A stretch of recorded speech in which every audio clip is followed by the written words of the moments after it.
नमस्कार. वाचनाचा नेमका उपयोग काय असतो? म्हणजे बघा, आपण इतकं काही वाचतो, पण सगळंच काही लक्षात राहत नाही. मग प्रश्न पडतो की या वाचनाचा खरंच काही फायदा होतो का? चला, याच प्रश्नाचं उत्तर शोधूया एका छोट्याशा पण खूप सुंदर बोधकथेतून. तर कथेची सुरुवातच होते एका अशा प्रश्नाने, जो आपल्या सगळ्यांच्या मनात कधी ना कधी येतोच. विचार करा, एक शिष्य आपल्या गुरूंना विचारतो, "गुरुजी, मी इतकी पुस्तकं वाचली आहेत, पण त्यातलं बरंच काही विसरून गेलोय. मग या सगळ्या वाचनाचा उपयोग तरी काय?" एकदम आपल्या मनातलं बोलल्यासारखं वाटतंय ना. आता गंमत बघा. गुरुजींनी यावर ना काहीच उत्तर दिलं नाही. काहीच नाही. ते फक्त शांतपणे आपल्या शिष्याकडे पाहत राहिले. म्हणजे त्या शांततेत एक गूढ होतं. जणू काही ते शब्दांनी नाही तर थेट अनुभवातून उत्तर देणार होते. चला, पुढे काय झालं बघूया. काही दिवस असेच निघून गेले आणि मग एके दिवशी गुरु आणि शिष्य नदीच्या काठावर बसलेले असताना गुरुजींनी एक विचित्रच विनंती केली. आणि इथूनच आपल्या कथेला एक अनपेक्षित वळण मिळतं. गुरुजी शिष्याला म्हणाले, "अरे, मला तहान लागलीय, जरा पाणी घेऊन येशील का? पण ऐक, पाणी आणण्यासाठी ना ती समोर पडलेली जुनी चाळण वापर." "काय? चाळणीतून पाणी?" विचार करा, किती विचित्र आणि अशक्य वाटणारी गोष्ट आहे ही. तो शिष्य तर पार गोंधळूनच गेला. म्हणजे ज्या चाळणीला सगळीकडनं छिद्र आहेत, त्यातून पाणी आणायचं तरी कसं? त्याच्या मनात शंकेचं काहूर माजलं होतं. पण गुरूंची आज्ञा होती, त्यामुळे त्याने वाद न घालता निमूटपणे ती चाळण उचलली. आणि मग सुरू झाली त्याची धडपड. तो बिचारा वेगाने धावायचा प्रयत्न करू लागला की पाणी गळायच्या आत गुरूंपर्यंत पोचता येईल. त्याने चाळणी तिरकी उभी करून बघितली, कोण बदलून पाहिला. इतकंच काय, त्याने आपल्या बोटांनी ती छिद्र बंद करण्याचाही एक केविलवाणा प्रयत्न केला. पण काहीच उपयोग झाला नाही. आणि इतक्या प्रयत्नांनंतर हाती काय लागलं? शून्य. अक्षरशः शून्य. पाण्याचा एकही थेंब त्या चाळणीत राहिला नाही. सगळे प्रयत्न फुकट गेले. शेवटी तो बिचारा पुरता थकून गेला, हरला. त्याने ती चाळण गुरुजींच्या पायाशी ठेवली आणि एकदम हरलेल्या आवाजात म्हणाला, "गुरुजी, क्षमा करा, मी अपयशी ठरलो. हे काम करणं अशक्यच होतं." त्याच्या आवाजातली ती निराशा अगदी स्पष्ट होती. पण इथूनच सगळं बदलतं. गुरुजींनी अगदी शांतपणे आणि तितक्याच प्रेमाने उत्तर दिलं, "अरे, तू अपयशी नाही झालास. एक काम कर, फक्त त्या चाळणीकडे एकदा निरखून बघ." आणि शिष्याने खाली पाहिलं तर काय, तो तर चकितच झाला. जी चाळण आधी जुनी, काळी, मळलेली होती, तीच चाळण आता पाण्याच्या सततच्या प्रवाहामुळे अगदी लख्ख, स्वच्छ आणि चमकदार झाली होती. काय बदल होता तो!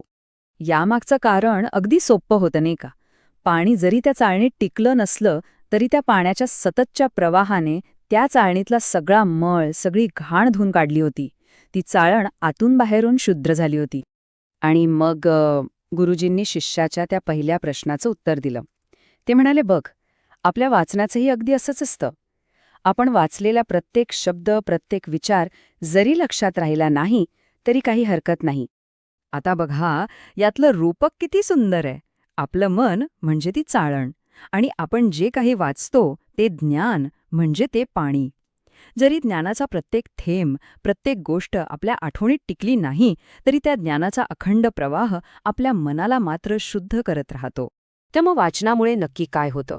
आपले विचार स्वच्छ होतात, आपला आत्मा, आपलं मन ताजंतवानं होतं, आपल्या कल्पनाशक्तीला नवी चालना मिळते, आणि सगळ्यात महत्त्वाचं, कळत-नकळतपणे आपण आतून बदलत जातो.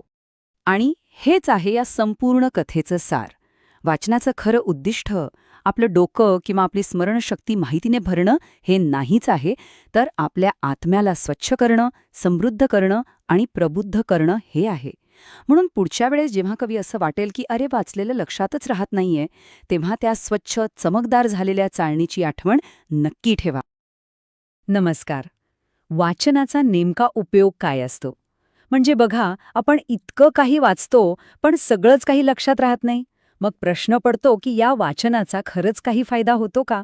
चला, याच प्रश्नाचं उत्तर शोधूया एका छोट्याशा पण खूप सुंदर बोधकथेतून. तर कथेची सुरुवातच होते एका अशा प्रश्नाने, जो आपल्या सगळ्यांच्या मनात कधी ना कधी येतोच.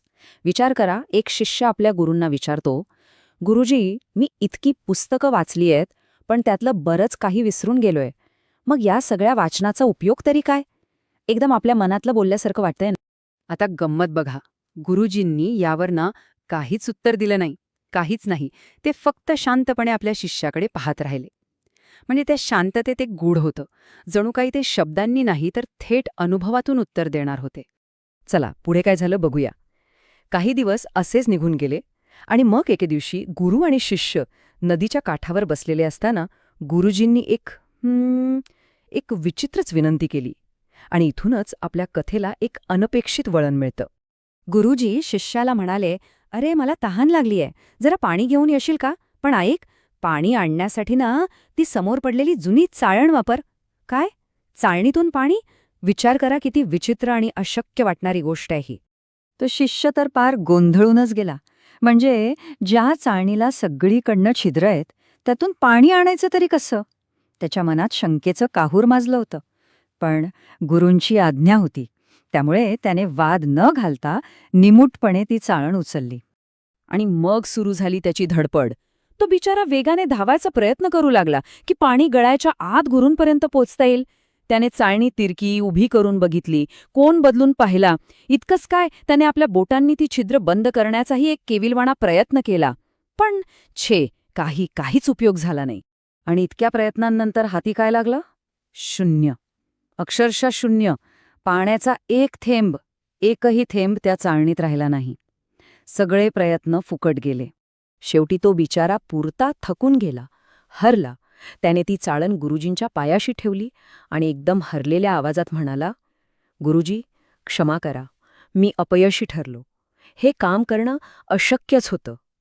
त्याच्या आवाजातली ती निराशा अगदी स्पष्ट होती. पण इथूनच सगळं बदलतं. गुरुजींनी अगदी शांतपणे आणि तितक्याच प्रेमाने उत्तर दिलं, "अरे, तू अपयशी नाही झालास.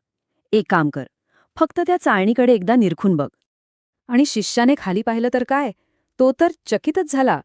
जी चाळण आधी जुनी, काळी, मळलेली होती, तीच चाळण आता पाण्याच्या सततच्या प्रवाहामुळे अगदी लख्ख, स्वच्छ आणि चमकदार झाली होती. काय बदल होता तो! यामागचं कारण अगदी सोपं होतं नाही का?